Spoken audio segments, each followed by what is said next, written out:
have Dr. Louis Meuleman. Professor Dr. Louis Meuleman is an academic, practitioner, and trainer on sustainability governance, meta-governance, and policy coherence and integration.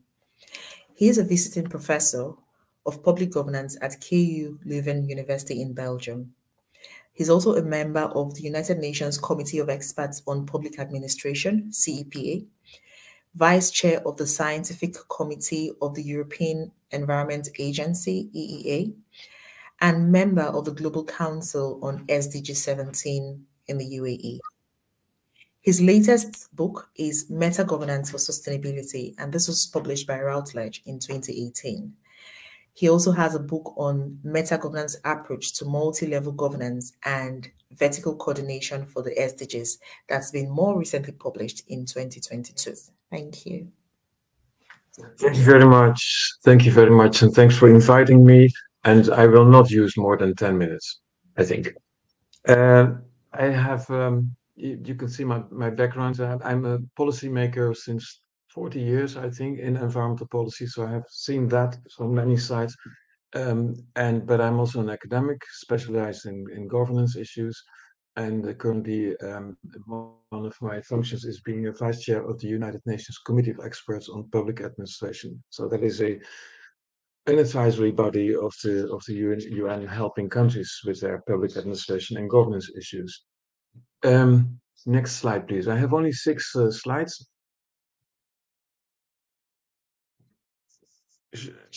Yeah, thank you.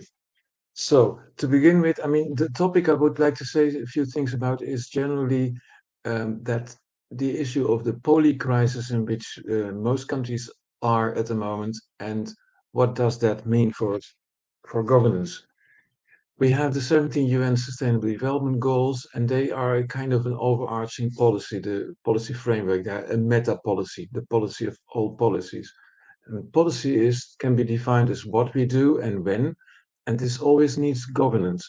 Governance is then defined in a very simple way as how we do it and with whom. And you can see in this picture that policy and governance are the yin and yang of tackling societal problems. They belong together. And my problem is, with my frustration, I think, of all these years working in environmental policy, that most people, policy officers and also politicians, tend to be interested in the policy part, in the goals, in the targets, and not so much in the governance part. And when things go wrong, when it doesn't work, they think that the policy is wrong. For example, the SDGs are not implemented well, they must be wrong. No, they're not wrong, they're right, but the governance is neglected. So that's why that's important, and we have the SDGs 16 and 17 as the enabling goals, the governance goals, 16 on institutions and things, and 17 on partnerships.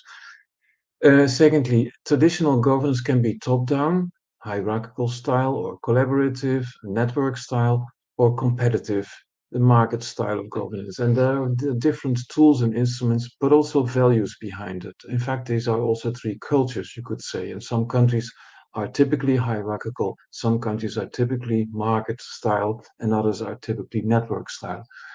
And the point is, Maslow said this very well, if you only have a hammer, every problem looks like a nail. If you only think hierarchically, then you think that every problem needs a law to solve the problem, which is in practice not true. Some problems you cannot solve with a law, and some things are not eggs, and you need something else than a hammer. So governance for the SDGs must be a dynamic combination of all the 3 styles in combination through management and design. And this approach is called meta-governance, the governance of governance. Next slide, please. And this gives a lot more options. You can see here one of the differences between the 3 styles, the suitability of problem types. Hierarchical governance is good in crisis management, network governance is good in complexity and unstructured problems, and market governance is very good and efficient for routine issues. And these styles differ. No, so yeah, please stay. These styles differ on at least 50 different features of governance. And understanding this full toolbox prevents that we always try the same approach, even if it doesn't deliver. So each of these 50 topics has 3 different expressions of governance, you could say, or modes of governance. And to understand all this makes that you have a full toolbox as a policymaker and also as a stakeholder. Next one, please.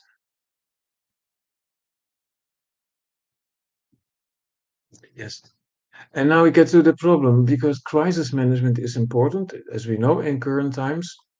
And we are even in a polycrisis time, and maybe even in a perma-crisis if it continues. But many crises are at the same time also wicked problems, complex problems with interest conflicts.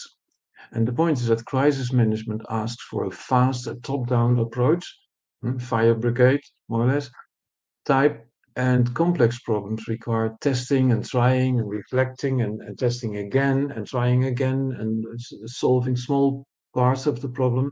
And this is a much slower response.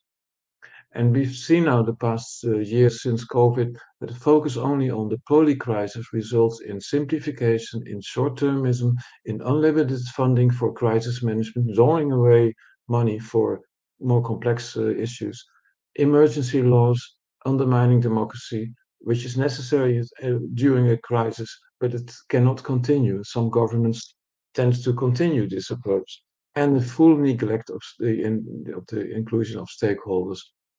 And with meta-governance as a management framework for leaders at all levels, we can put this, we can put in place mechanisms and institutions to ensure insight and oversight of what is happening and connect the short and long-term governance. So having, for example, foresight mechanisms next to crisis mechanisms in a government.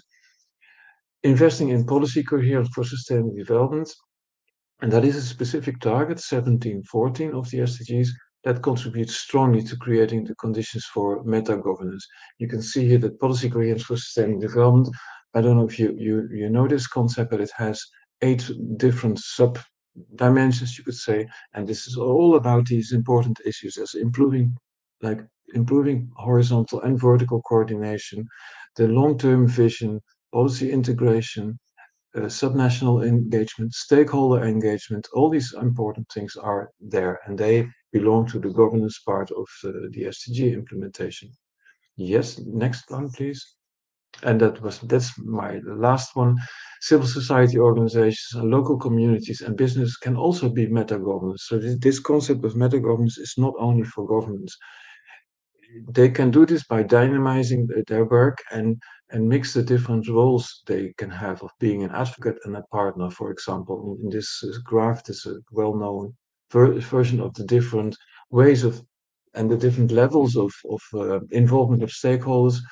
You can see from the on the left side, this is more the typically advocating role, and on the right side, the partnership role, and that is different and that requires different skills and different visions from stakeholders and from governments also. So that was what I wanted to say in a very short time. The last slide is coming. Yeah, you can give the last slide. And there's more. Some of this is based on my book, Meta-Governance for Sustainability, and I'm doing lots of trainings in these kind of things. It also applies to the big problems that were addressed in the context of this World Environment Day, like the plastics strategy, where and the European Green Deal, for example, where I have a bit more experience with. Thank you so far. I hope this was short enough and a good start for a discussion. Thank you very much. It was excellent. Thank you very much, Professor Meuleman. I mean, you captured the main elements of meta-governance sustainability, and I think there's a lot of interest in it. We have a question from the audience already asking, what is the role of meta-governance in addressing plastic solution? Yes, that's a nice one. I must say, so I've worked at the European Commission for the last 10 years and seen very closely how the European plastic strategy was developed. And that is a good example of meta-governance, in fact, because this plastic strategy had to be effective in all 27 countries of the European Union with their different cultures. And that means that the European Commission normally makes a package of measures, not just one law, but a package. So you have a piece of legislation, you have some financial incentives or disincentives, and you have an information awareness raising campaign. So you have soft and hard tools together, and that combining that is an example of meta governance. And looking back, I think it's also, if you see that an approach like that doesn't work, fails, then it's often the case that one or two of these governance styles are forgotten or neglected or not wanted. So but that's on the level of making the tools for a plastic strategy, for example. But you can also have a meta governance mechanism as a kind of a supervising, not maybe not an authority, but a supervising committee of a group who oversees and who oversees what's happening at the different levels and tries to support or to at least point out where the problems are. Sorry for the long answer. No, not at all. I think it was quite informative. And in fact, it leads me to the next question, especially because you've situated meta governance within the context of Europe or the European Union. Mm-hmm. How do you see meta governance interacting with multi-level governance, for instance, which again is one of the main approaches for addressing complex, wicked problems? So how do you see the connections, if at all? Yeah, two things. One, yeah, multi-level governance is already part of policy coherence for sustainable development. It's one of the 8 dimensions, the relation between national and subnational level. But multi-level governance is broader than that. And there you can see, I have described this in an article also, that there are 3 different ways of doing multi-level governance between the highest and the lowest level and all the steps in between. And one is the top-down style, the hierarchical style. You get instructions from above and local authorities have to implement it. One is the bottom-up thinking, at least, that you have to do things as much as possible at the lowest level where you can still do it. So a lot of things should be done at the local level because it can be done, but then the relation upwards and upstream is also slow. And then there is a third style which is not so often existing already, and that is what I call real-time multi-level governance or collaborative multi-level governance in real time. This is where you don't discuss all the time primarily who's in charge of what, which level of government is in charge of a topic, but you sit together at one moment or in a series of meetings and discuss what is the problem, whose problem is it, what is the shape of the problem, how can it be solved, and then at the end, okay, who can do what to solve part of the problem, instead of starting with who's the boss and who's in charge. And that can work very well and much faster than always waiting for things to trickle down or to trickle up. So that's a way of looking at the meta governance in a meta governance way to multi-level governance.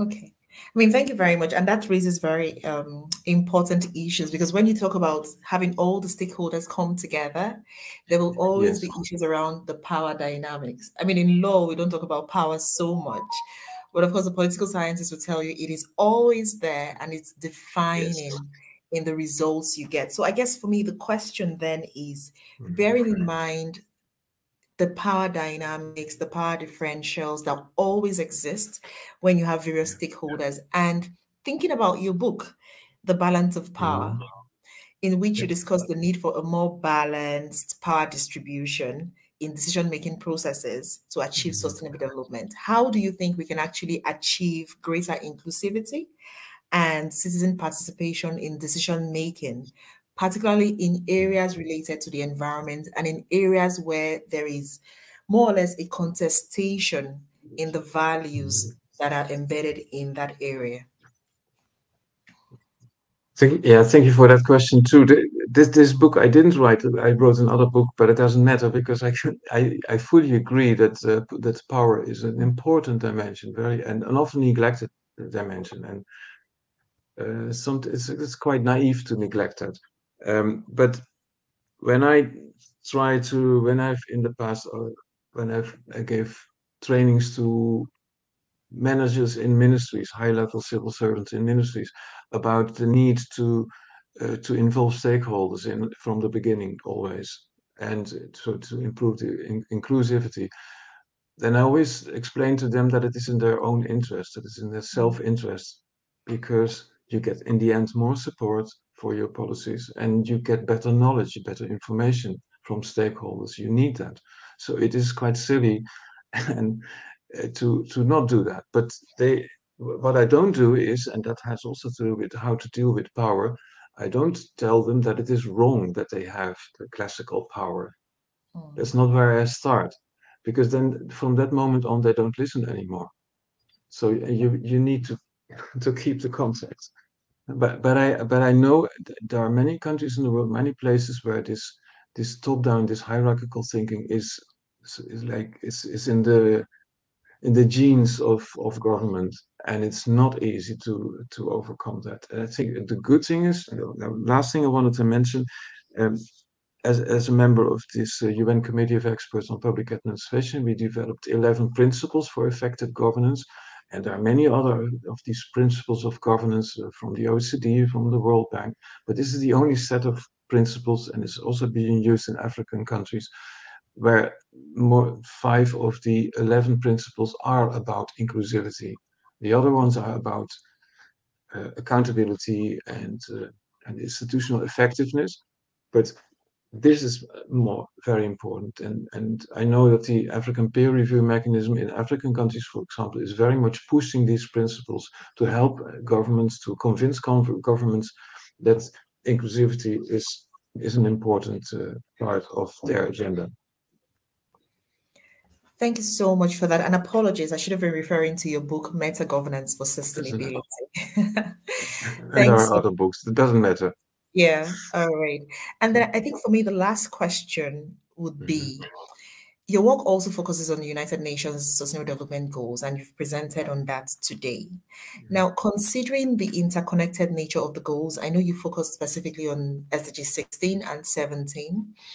How do you think that governments and indeed organizations can effectively align their policies and actions in order to achieve the SDGs?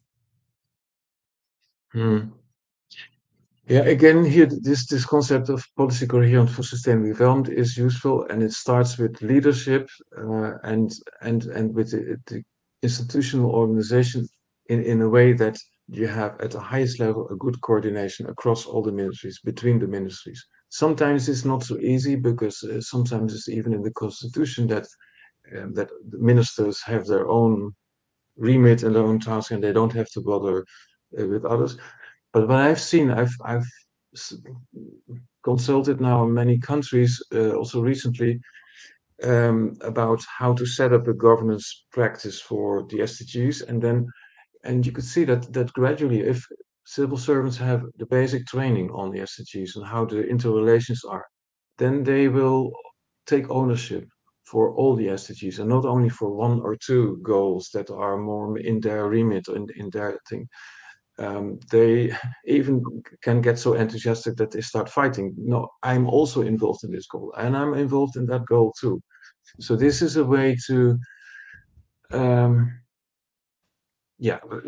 But the essential thing, if I needed to pick one of the, let's say, the governance principles or the governance mechanism that is the most important thing, without which nothing really works well, then it is horizontal coordination between ministries at several levels, and at least also at the top level. A place where you can discuss the relations, the linkages between the goals, and why things go wrong all the time, and to celebrate successes also. Excellent. And I think that's a very good point, to also celebrate successes.